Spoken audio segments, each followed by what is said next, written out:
is Topi of Top Trader Community Philippines. Marami ang nagtatanong kung ano nga bang broker ang ginagamit ko sa pagtatrade. I actually use Tickmill. Kung bago ka pa lang at nagsisimula ka pa lang sa forex trading, I highly recommend this broker, Tickmill.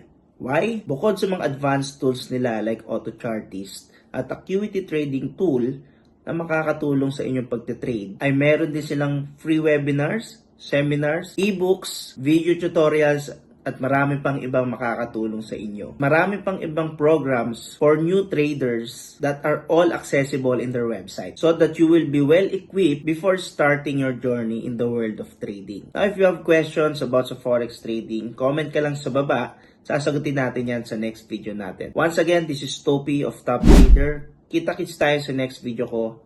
God bless.